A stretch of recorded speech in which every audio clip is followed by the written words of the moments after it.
최초 고발입니다. 열린공감TV와 함께하는 최초 고발이고, 이것은 영화가 아니고 실제입니다.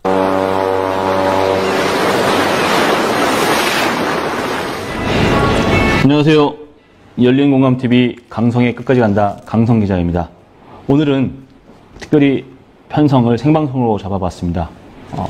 옆에 나오신 분은 슈퍼마린 종합물류의 이성열 대표이십니다. 잠시 소개 말씀해 주시겠습니까? 안녕하십니까. 슈퍼마린 종합물류의 이성열이라고 합니다. 큰 세력이 있다고 생각을 했어요. 네, 거기서 이제 장진호 씨가 나오시겠죠. 네. 딱 느낌이 그러네요. 장진호 뭐 한 사람이 뭔 힘이 있겠나. 네. 그런데 아까 어떤 업체에서는 야, 장진호 건들지 말아라. 너 다친다 이런 얘기를 많이 들으셨고, 실제로 뭐 다음 설명해 주시겠지만 뭐 린치도 당하시고 뭐 나중에 차후에 네. 말씀드리는데, 장진호 씨가 윤석열의 공업이라고 이야기를 하더라고요. 누구요? 윤석열 씨요. 지금 그 검찰총장. 예. 지금 현직 검찰총장 윤석열이 예. 처고모부라고요? 예, 처고모부.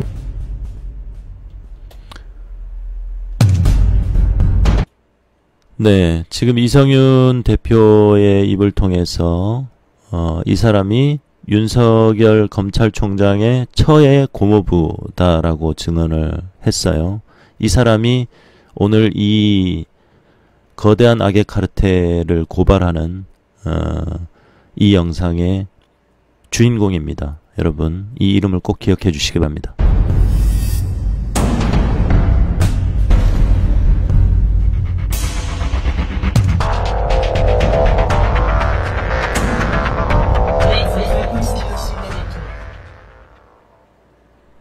너무도 충격적이며 말문을 열 수가 없었다. 제보자로부터 내용을 들으면 들을수록 어마어마한 장벽에 갇혀 꼼짝달싹 못하는 상황에 갇힌 듯 온몸의 전율과 소름이 돋았다. 이렇게 엄청난 사건을 왜 언론은 그동안 쉬쉬했을까? 그간 제보자가 당한 억울함을 여러 언론사에 제보했음에도 왜 공중파 및 대형 채널들은 회피했던 것일까? 심지어 모 공중파에서는 카메라 기자까지 현장에 와서 다 촬영까지 해놓고도 정작 방송을 방영하지 못했던 것일까? 여하간 제보자와 만나기로 약속한 날, 한반도 끝자락으로 피신해 있는 제보자가 서울로 올라오다 다시 내려가기를 수차례 반복한다. 네, 방송에서 카메라까지 촬영을 하고도 그 어느 언론에서도 방송을 하지 않았고요. 또 이성윤 씨, 슈퍼마린 종합물류 이성윤 씨가 왔다 갔다 하면서 이 인터뷰를 할 것인가 말 것인가에 대해서 상당히 갈등한 상황을 지금 얘기하고 있습니다. 여러 차례에 걸쳐 약속이 잡혔다, 취소됐다 했었다. 왜냐하면 생명의 위협을 제보자의 받고 고민이 있었기 컸으며 때문에 그렇죠. 주변으로부터의 만류도 작용했다. 결국 제보자는 이대로 있다가는 신변의 위험으로 인해 더는 안 되겠다 결심하게 된다. 사건을 만천하에 알려야겠다 다짐한다. 열린공감TV는 제보자와 만나고 처음 이 사건을 들은 후 이를 영상으로 찍어 제대로 편집하여 방송하자고 제안을 했다. 여러 매체에서 내용을 파악하고 심지어 촬영까지 해갔으면서도 방송하지 못했던 사건이었기에 신중에 신중을 기해 시청자들이 납득할 수 있고 쉽게 이해할 수 있도록 제대로 영상을 만드는 것이 맞다고 판단했던 것이다. 그러나 제보자와 이야기를 나누던 중 하루빨리 제보자의 신원, 즉 얼굴과 음성을 만천하에 드러내는 것이 오히려 신변 안전에 훨씬 도움이 될 것 같다는 제작진의 판단이 섰다. 내용 자체도 방대하고 너무 많은 사건들이 얽히고 설켜 있어 사람들이 제대로 인식하지도 못하기에 제보자 스스로 혼자의 힘으로 이 거대한 장벽에 맞선다는 것은 계란으로 바위치기보다도 못한 일이었기 때문이다. 그래서 바로 그 자리에서 일단 생방송으로 실시간 업로드를 통해 제보자의 신분과 얼굴을 노출시킨 후 제대로 이 사건의 요지와 내용을 알려야겠다 판단했던 것이다. 그렇게 열린공감TV와 제보자 이성열이 이 거대한 사건에 맞서 아주 작은 첫걸음을 시작한다. 나는 불안하다. 10만도 채 안 되는 아주 작은 유튜브 채널에 불과하며 제보자의 말만 믿고 크로스 체크 없이 방송을 한다는 것 또한 그렇지만 내용 자체가 가지고 있는 엄청난 파급력이 어떨지 시작조차 두렵게 만드는 일이기 때문이다. 네, 이래서 열린공감TV에서 연락이 오셔서 서울의 소리를 통해서 정대택 씨와 통화를 했습니다. 통화를 했고 이 장진호라는 사람이 윤석열의 고모부가 맞다라고 팩트체크를 한 상태이고요. 하지만 거짓이 참을 이기고 진실이 침몰한 이런 일을 묵과할 수 없을 듯하다. 엄청난 분량의 제보이고 이해를 쉽게 하기 위해 짧은 10여 분에 맞춰 영상을 제작하는 함축성을 갖추기란 여간 어려운 작업이 아니다. 여하간 최대한 시청자가 이해하기 쉽도록 노력하여 핵심 위주로 말씀드린다. 제보자 이성열 씨는 2010년 4월에 자본금 400만원으로 시작해 설립 2년 만에 50억 매출을 달성한 슈퍼마린 종합물류라는 경기도 평택항이라는 수출입 물류 거점 사업장을 기반 후 아산의 냉동물류 창고까지 진출, 항만과 내륙을 잇는 종합물류 네트워크 서비스를 구축해 나가는 신개념의 사자물류 시스템을 도입해 비약적인 성장을 이끌어낸 인물이다. 사업이 가장 잘 되었던 해 연 매출액이 500억가량 될 정도였으니 어느 정도의 회사였는지는 느낌이 올 것이다.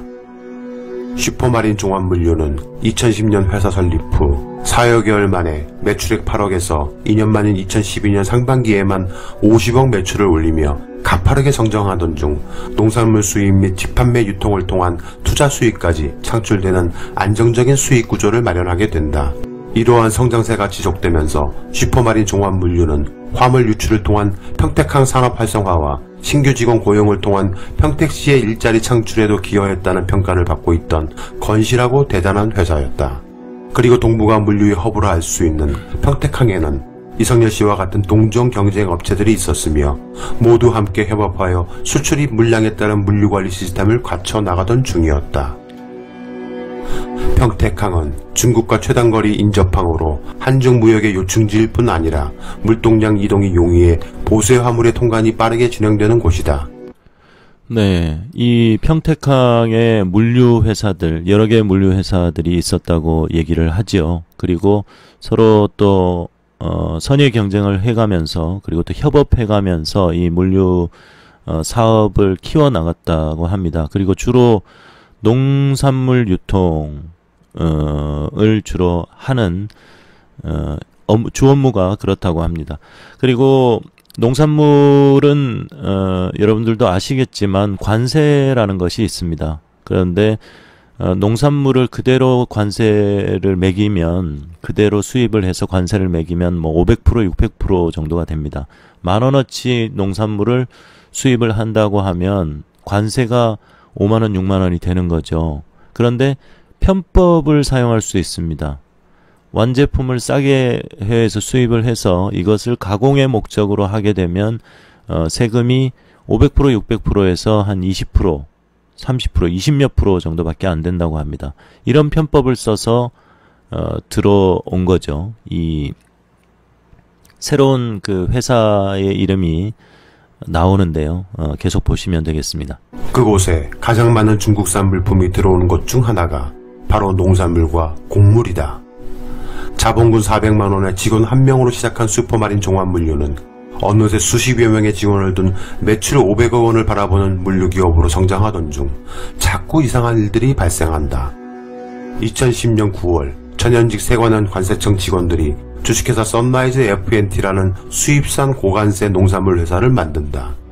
중국산 등의 고관세 원물 농산물을 수입해 자체 가공하여 저관세 농산물로 바꾼다란 듣기에도 어이없는 회사를 만든다. 선라이즈입니다. 문제는 2010년부터 2012년까지는 전국 농산물 시장으로 몰래 원물을 밀수해 관세 포탈 세금 탈루하여 팔다가 2013년부터는 대기업과 농협 등에 판매해 대규모 밀수 관세 포탈 세금 탈루를 하는 회사란 것이다.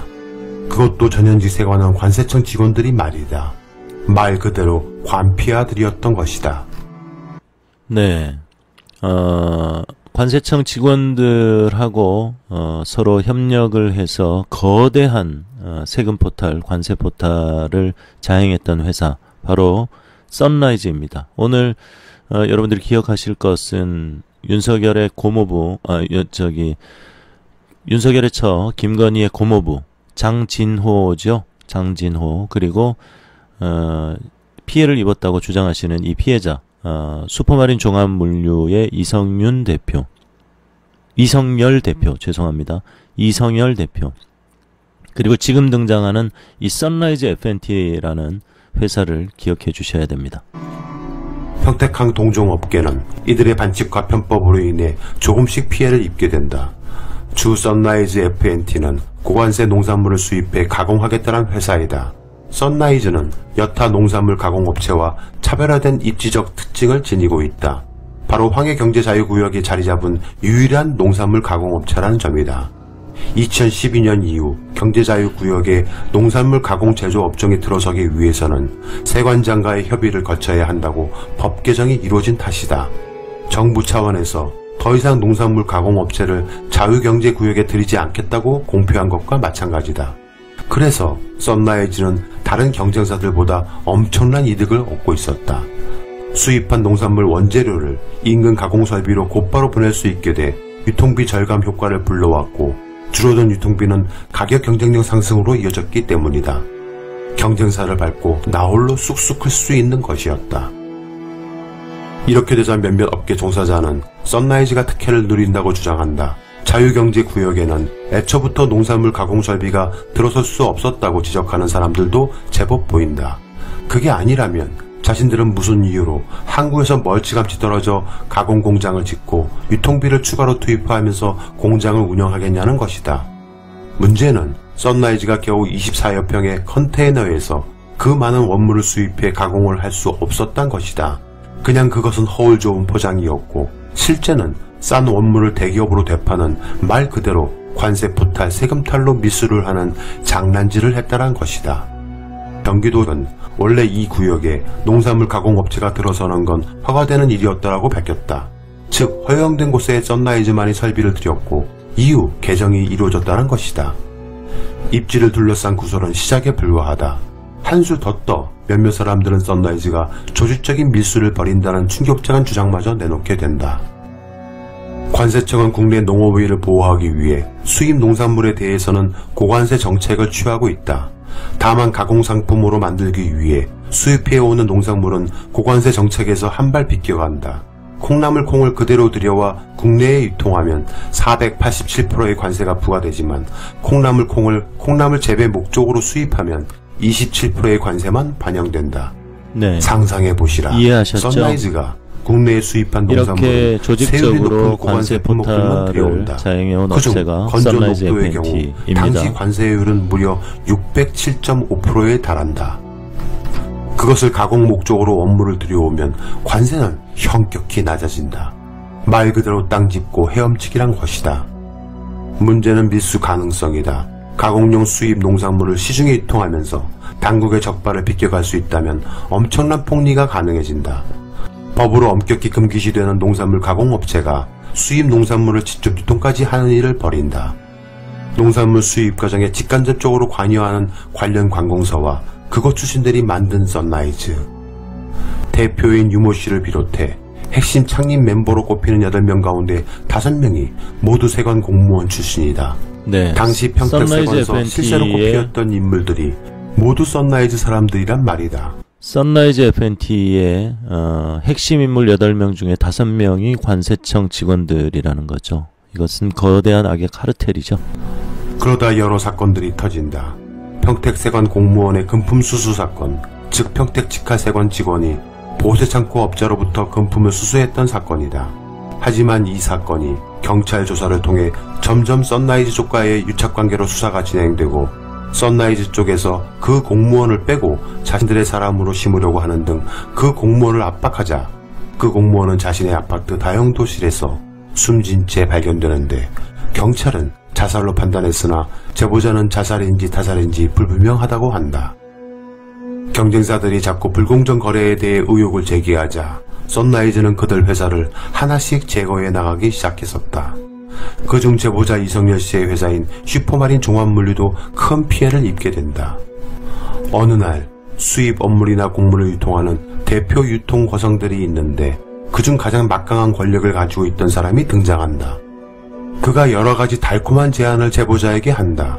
자신이 돈을 투자할 테니 일반 창고를 냉동 냉장 창고로 개조 사업을 확대하자는 것이었다. 그렇게 그의 제안을 받았던 제보자는 여러 안 좋은 상황으로 내몰리게 된다. 갑자기 아무 문제 없이 일을 함께했던 창고 제작 업체가 돈만 받고 도망을 가지를 않나. 세관원 직원들이 자신의 물류창고에 들어와 건고추 등 물건을 훔쳐가지를 않나. 이런저런 일로 자금 압박이 생기기 시작한다. 여러분, 이쯤에서 여러분들이 보신 영화가 생각나지 않습니까? 최민식 배우가 연기를 했던 범죄와의 전쟁이라는 영화가 생각나지 않습니까? 거기도 최민식 씨가 세관 직원으로 나오고 또 아름아름으로 부패에 협력해서 그들의 악의 고리들을 만들고 또 자기들의 사업에 자기들의 이익에 걸림돌이 되는 사람을 서로 죽이고 죽게 만드는 어떤 그런 영화와 같은 얘기들이잖아요. 그것이 실제로 일어났다는 얘기를 지금 여러분 하고 있는 겁니다. 예. 조금만 더 주의 깊게 봐주셔야 되겠습니다. 그러다 보니 그 자금을 투자했던 유통업자 큰손과의 약속 일정에 자꾸 차질을 빚게 된다. 나중에 알고 보니 그가 그렇게 모든 일을 꾸몄던 것이다. 그 유통업자가 바로 현 검찰총장 윤석열의 처 김건희의 막내 고모부인 이름 장진호인 것이다. 네. 자, 이성열 씨 슈퍼마린 종합물류가 그 선라이즈 FNT의 그 관피아들의 회사, 그들의 이익을 위해서 창립한 핵심 멤버 중에 5명이 관세청 직원이었던 선라이즈 FNT로 인해서 많은 피해를 입을 무렵 동업을 제한하고 더 어렵게 상황을 이끌어간 그 사람이 바로 김건희의 막내 고모부인 이름이 장진호라는 사람이라는 겁니다. 윤석열의 처 김건희의 막내 고모부. 그러니까 윤석열의 처 김건희의 아버지는 이미 세상을 떠났고요. 막내 고모죠. 고모의 남편, 고모부이라는 것입니다. 장진호를 기억하셔야 되고요. 그 다음에 신변 안전을 위해서 슈퍼마린 종합물류 이성열 대표의 이름을 여러분들 기억해 주셔야 됩니다. 김건희 고모부 장진호로 여러분이 해시태그를 해주셔야 되고, 김건희 고모부 장진호, 해시태그는 붙여서 써야 되는 거 아시죠? 김건희 고모부 장진호, 그리고 슈퍼마린 종합물류 이성열 대표, 여러분 꼭 기억해 주셔야 됩니다. 제보자 이성열 씨는 그렇게 일궈왔던 자신의 회사를 아무런 힘없이 저들에 의해 빼앗기고 산산조각이 나게 된다. 이것이 끝이 아닙니다, 여러분. 더 엄청난 거대한 악의 카르텔이 숨어져 있습니다. 더욱 충격적인 것은 이런저런 사건들을 해결하기 위해 경찰, 검찰 등을 통해 사방팔방으로 알아보고 제보하고 뛰어다녔는데, 용강조 그러면 그럴수록 자신만 더 많은 피해를 입게 되고 오히려 없던 죄를 뒤집어 씌워 별건 조사를 통해 공금 횡령자로까지 몰리게 된 것이다. 제보자 이성열 씨가 운영하던 슈퍼마린 종합물류에서 공금 10여 원을 횡령했다란 황당한 일로 고발 조치된다. 제보자 이성열 씨가 더 최선을 다해 사건을 해결해 보려고 하면 할수록 점점 미궁으로 빠지게 되는 것이다. 자, 이쯤에서 제가 부연 설명을 좀 드리겠습니다. 패턴이 아주 비슷하기 때문에 그렇습니다. 윤석열의 처 김건희의 일가, 장모 최은순, 김건희의 엄마죠. 최은순의 수법과 아주 유사합니다. 동업을 제한하고 그 다음에 서로 동업관계를 맺어서 뭐 법무사가 대동해서 법적인 효력을 가지게 동업을 하겠죠. 그런데 나중에는 이익을 혼자 착복하기 위해서 동업자를 고소합니다. 고소하는데 똑같이 형사 고소를 합니다. 왜냐하면 검찰에 줄이 있기 때문이죠. 윤석열이 있고, 그 이전에는 여러분 아시다시피 이제는 이름이 다 드러났기 때문에 뭐 이름을 얘기해도 되죠. 양재택 검사. 뭐 그렇게 따지면 양재택 검사의 내연녀였는데 윤석열과 나중에 결혼을 했죠. 그리고 심지어는 같은 오피스텔 그 주상복합에 층만 다르게 동거를 했다는 얘기가 밝혀져 있고요. 그리고 또 거기에 들려지는 얘기를 보아하면 뭐 피의자와 검사와의 관계였는데 부적절한 관계가 있어서 1개월 징계를 받았고 그래서 부랴부랴 결혼식을 했다라는 얘기까지 여러분들도 들으셨겠지만 나와 있는 상황입니다. 그런데 이 장모 최은순이라는 사람이 뭐 350억 잔고 증명서라든지 땅 문제라든지 그다음에 그 스포츠센터 정대택 씨와 연관이 되어 있는 스포츠센터라든지 이런 사건들을 보면 다 패턴이 똑같습니다. 돈이 되는 곳을 정보를 입수할 수 있는 데가 있겠죠. 돈이 되는 곳을 찾아갑니다. 정대택 씨에게도 직접 먼저 찾아왔다고 합니다. 최은순이라는 사람을 전혀 알지 못하는데 먼저 찾아와서 돈을 댈 테니 나와 동업을 합시다 라고 얘기를 했다는 거죠. 그렇게 동업관계를 유지를 하고 난 다음에 수익이 생겼을 때 뭐 동업관계를 하면 뭐 반반씩 나눈다거나 그렇게 하지 않겠습니까?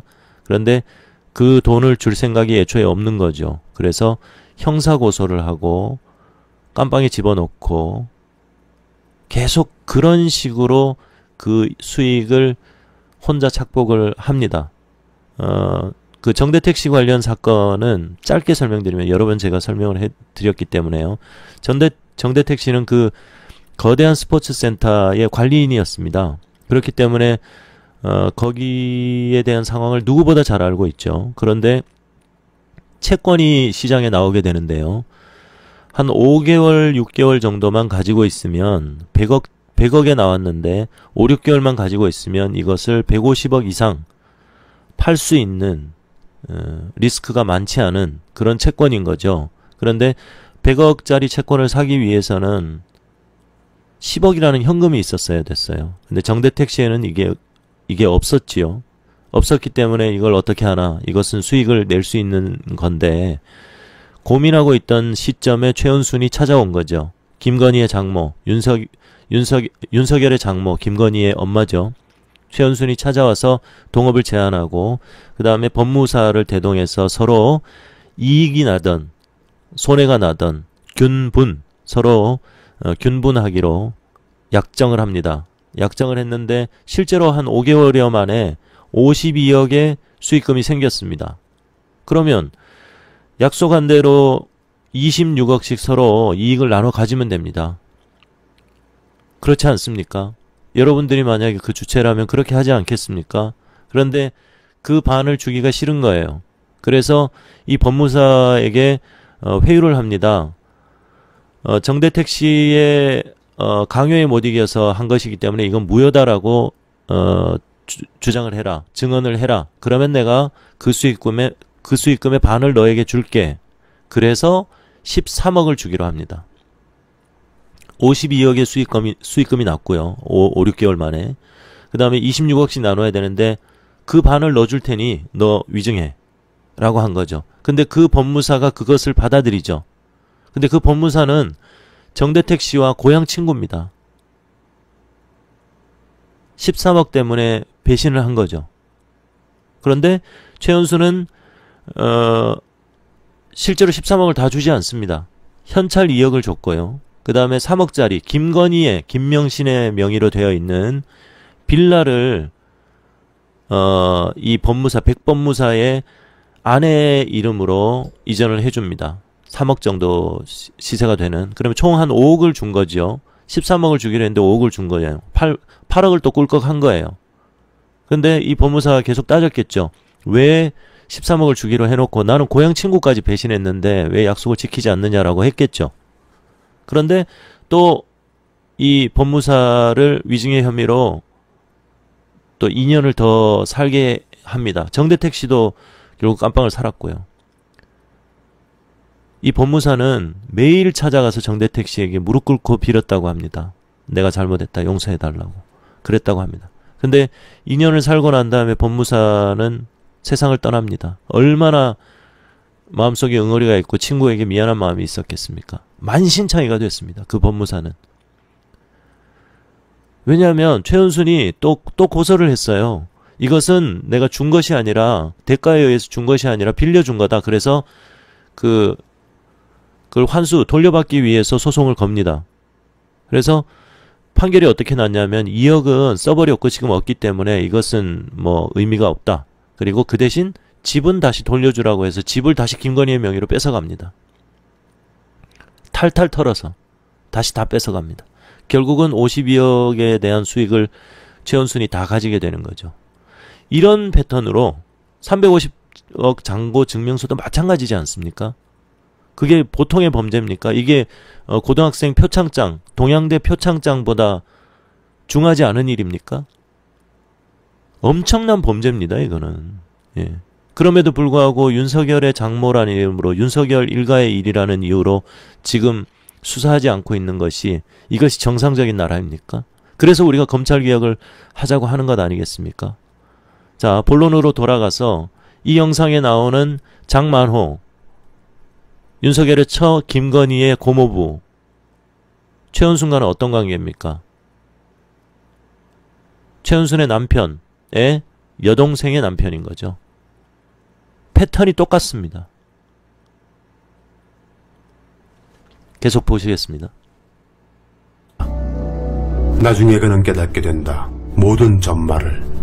제보자 이성열 씨의 제보와 그의 합리적 의심에 따르면 선라이즈 FNT의 실제 지배구조는 최초 처음에는 최순실과 그 무리들, 그리고 올라가면 오병우와 김규춘에 이르기까지 엄청난 뒷배들이 있었다고 한다. 네, 선라이즈 FNT의 최순실과 오병우와 김기춘 엄청난 뒷배들이 있었다고 한다. 이것도 기억해 주십시오. 국정농단 사건 등으로 인해 당시 관련 여러 건을 수사 중이었던 사람이 윤석열이다. 그의 처와 장모는 장진호로부터 평택의 선라이즈를 듣게 되고 이들은 이것을 먹으려 한 것이란 합리적 의심을 하는 것이다. 그렇게 그들은 선라이즈를 먹기 위해 최순실 등이 국정농단으로 아성을 쌓아두었던 선라이즈 지배구조에 도움을 주고 있던 현직 관세청 고위 직원들과 관련자들을 하나씩 법으로 제거해 나갔으며 이 시기에 맞물려 자신과 경쟁 사수들이 다 희생을 당했다는 것을 깨닫게 된다. 네, 선라이즈 FNT가 엄청난 이권을 가지고 있는 중심에 있잖아요. 그것을 관세청 쪽과 최순실이 관련이 있다는 것은 익히 드러난 사실입니다.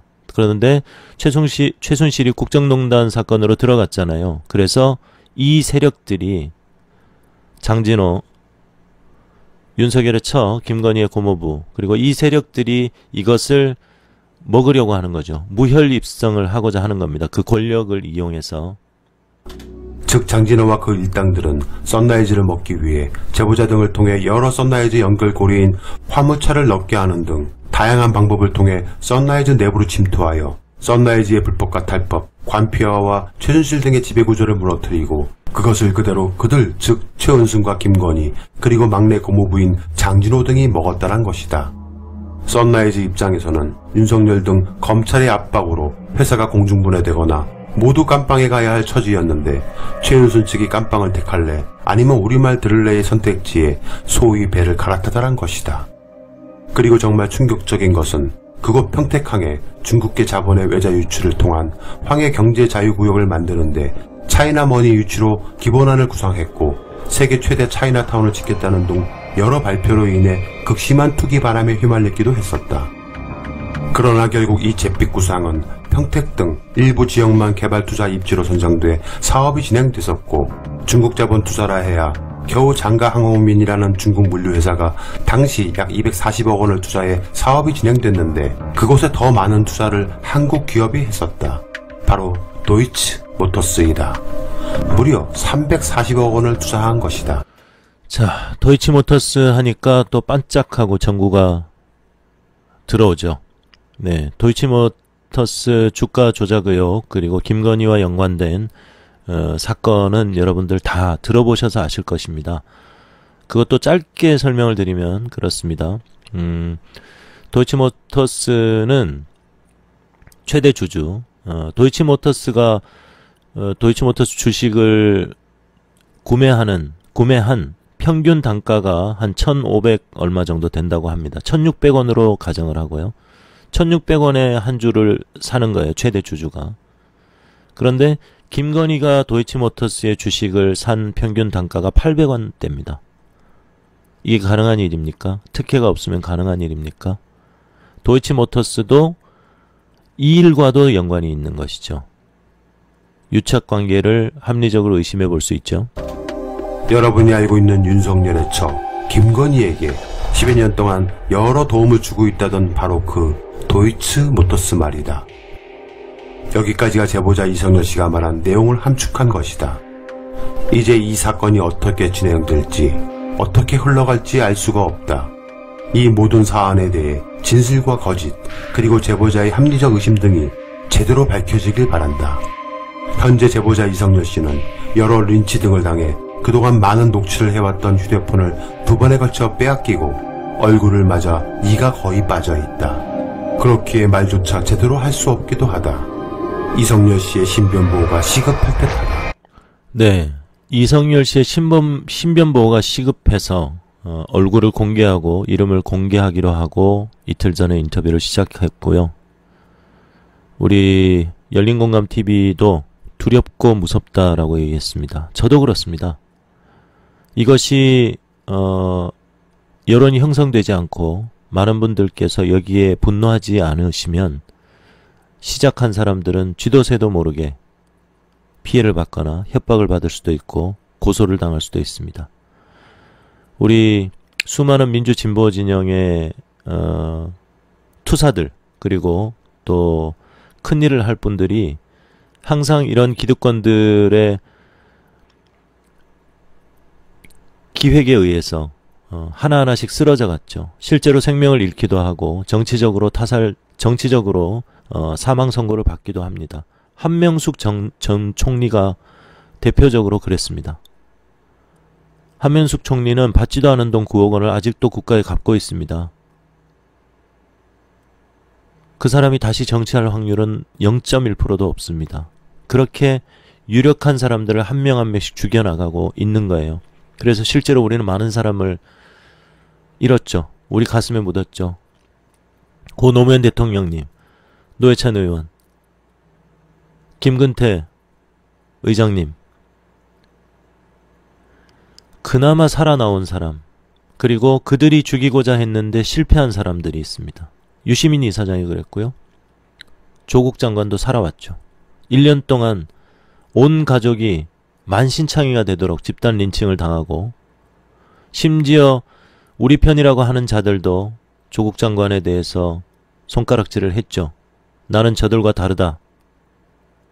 우리 중에 죄 있는 자다라고 집단 린칭을 가하지 않았습니까?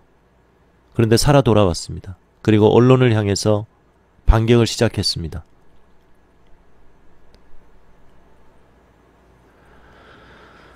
자, 마지막 부분 바로 보시고 얘기 나누겠습니다. 두렵고 무섭다.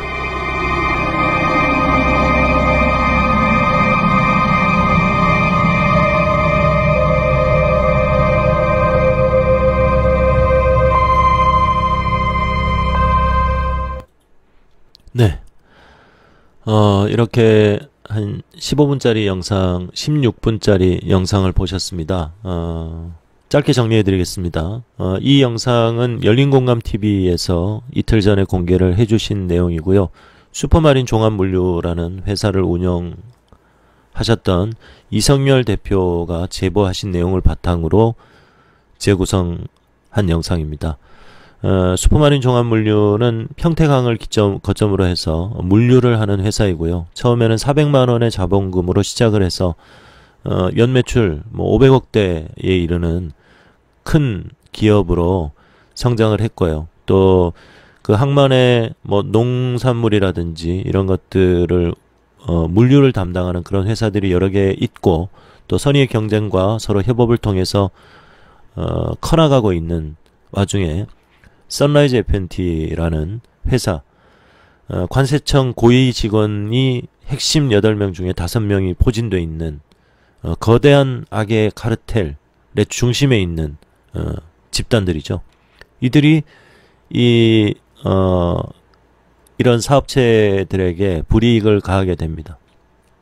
가하게 되고 슈퍼마린 종합물류의 이성열 대표에게 찾아온 장진호 이자가 바로 김건희의 막내 고모부입니다. 최은순의 남편의 막내 여동생의 남편인 거죠. 수법이 똑같습니다. 최은순이 하는 수법, 장진호가 하는 수법. 그래서 선라이즈 FNT가 나오는데 이 선라이즈 FNT는 이 악의 축입니다. 이 여기에서는 권력의 카르텔, 악의 카르텔이죠. 그런데 이 회사는 원래 최순실, 우병우, 김기춘 거대한 이권들이 만들어지는 것이니까요. 와 연관이 돼 있는 곳이란 말이죠. 근데 국정농단을 통해서 박근혜 정권이 몰락을 하고 또 최순실이 깜빵에 들어가고 몰락을 하게 되니까 이 장진호와 그의 일당들이 이 선라이즈 FNT를 먹고 이 거대한 이권을 자기들의 카르텔로 가지고 가려고 하는 시도가 있었고 거기에 슈퍼마린 종합물류 이성열 대표가 당한 거죠. 예, 그 사건입니다. 그리고 지금도 이성열 대표는 협박을 받고 있고 그렇기 때문에 이틀 전에 얼굴과 신변을 공개하고 생명의 위협을 느끼기 때문에 신변을 공개한 상황입니다. 그런데 여기에서 열린공감TV라든지 시사의 품격이라든지 아직은 작잖아요. 여기에서 끝이 나고 이것이 이슈되지 않고 여러분들이 기억하지 않으시면 계속 목소리를 내주지 않으시면 이성열 대표는 위험합니다. 그들이 이제까지 그래왔고요. 여러분들 영화를 보셔도 아시잖아요. 걸림돌이 되는 사람에 대해서 그 사람의 인권을 생각합니까? 그냥 제거해버리잖아요. 사람의 목숨 따위는 아무렇지 않게 생각하잖아요. 그들의 이익 앞에서는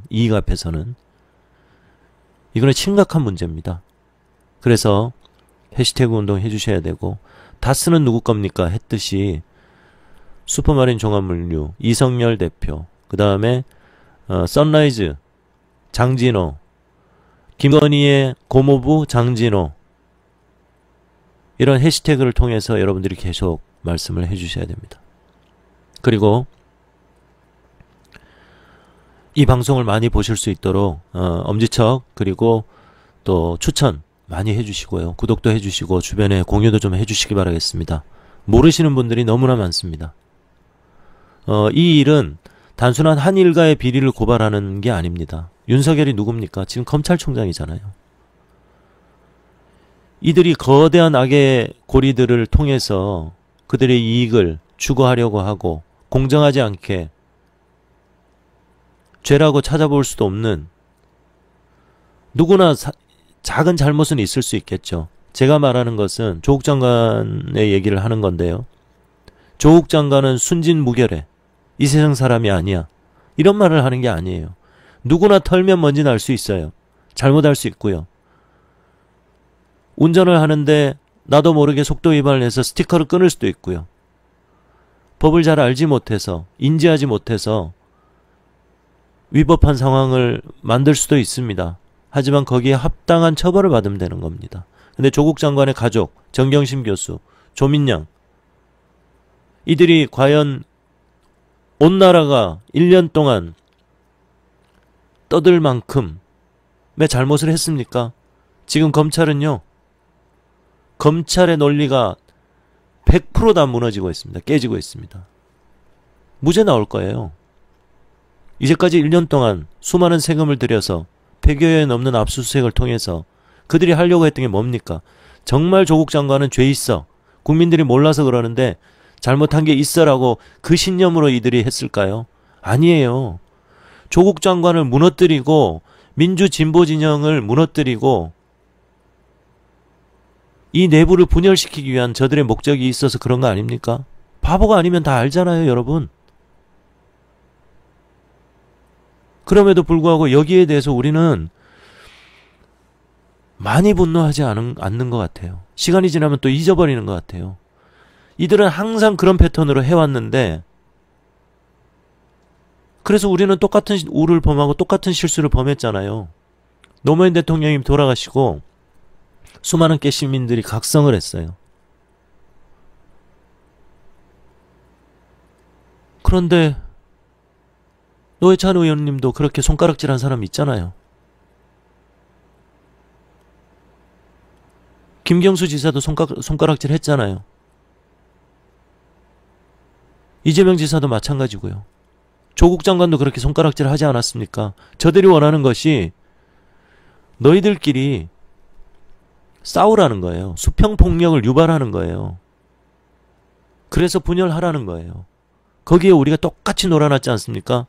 그리고 명확하게 진영의 논리로 명확하게 드러나는 사람들. 얼마 전에는 뭐 닉네임이 십자군 알바단이라고 들어왔더라고요. 그런 명확한 거는 괜찮아요. 저게 신념인지 뭐 돈벌인지는 모르겠으나, 그런데 우리 내부에 숨어있는 간자 같은 사람들, 갈라치기를 하는 작자들, 여러분 잘 분별하셔야 됩니다. 얼마 전에 제가 방송 시작하고 처음으로 한 명을 밴을 했어요. 이분은 저희 방에 아주 자주 오시던 분이고, 또 제가 하는 콘서트라든지 이 예술 관련된 프로그램도 항상 와서 참여를 하시던 분이에요. 그때부터 유심히 보고 있었어요. 그런데 이 얘기를 하고 있는데 계속 민주당 욕을 하는 거죠. 민주당 이제 검찰개혁할 의지 없다. 2주 지나면 드러난다. 방송의 내용에 맞지 않는, 도저히 이해할 수 없는 이치에 맞지 않는 얘기를 계속 해대는 거예요. 그래서 도저히 참지 못하고 그분을 제 방송에서 처음으로 그분을 보냈어요. 밴을 했어요. 들어오지 마시라고 했어요. 이런 사람들을 조심해야 됩니다. 여러분. 우리 내부에. 계속 우리 내부의 인사들에 대해서 서로 갈라치게 하고 욕하고. 친문 극문이 어디 있습니까? 이재명 지사를 지지하는 사람들이 무슨 빠라고 하잖아요. 물론 일부, 아주 극히 일부는 그런 사람들이 있을 수 있습니다. 제가 말씀드리니까 그런 사람들 조심해야 된다는 거예요. 이낙연 의원께서 대통령 후보가 돼도 여러분들 찍으실 거잖아요. 이재명 지사가 대통령 후보가 돼도 민주당 내부에서 선의의 경쟁을 통해서 이재명 지사가 대통령 후보가 돼도 여러분 찍으실 거잖아요. 본인은 나오지 않는다고 하지만 역사가 불러내서 조국 장관이 민주당의 대선 후보가 되면 여러분들 지지하실 거잖아요. 많잖아요. 우리 진영에.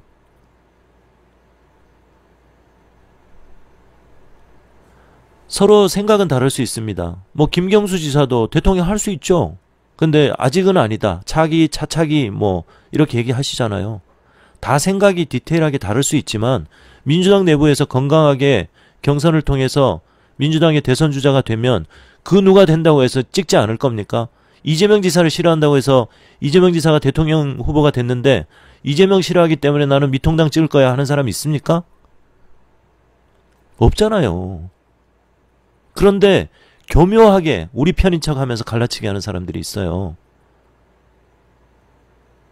그런 사람들을 조심해야 됩니다, 여러분.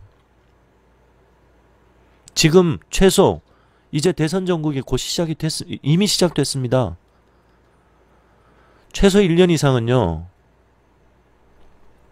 아쉬운 점이 있어도 분열하면 안 됩니다. 갈라치기 하면 안 됩니다. 민주당에게 우리가 지금 요구할 것은 더 개혁적인 자세로 국민들의 힘을 믿고 더 밀어붙여라 하는 얘기할 수 있어요.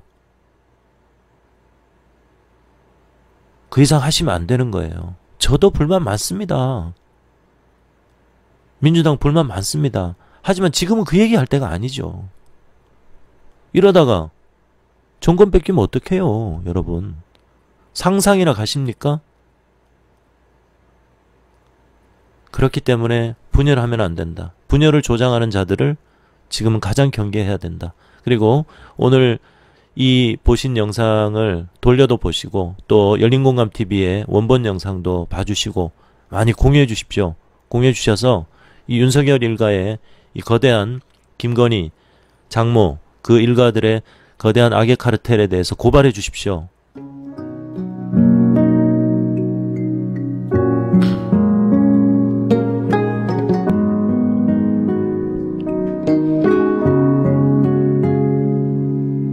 혼자라 슬퍼하진 않아 돌아가신 엄마 말하길 그저 살다 보면 사라진다. 그 말 무슨 뜻인지 몰라도 기분이 좋아지는 주문 같아. 너도 해봐. 눈을 감고 중얼거려.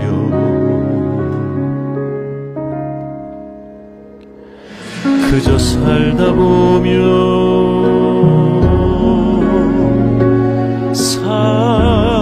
사라진다. 그저 살다 보면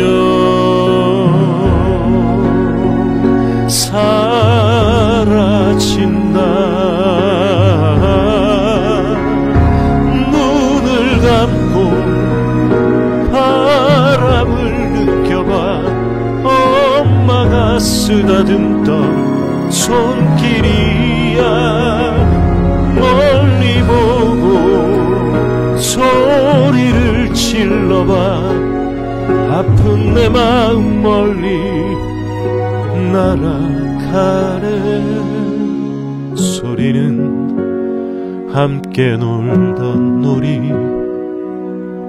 돌아가신 엄마 소리는 너도 해봐. 눈을 감고 소리를 질러. 그저 살다 보면 사라진다. 그저 살다 보면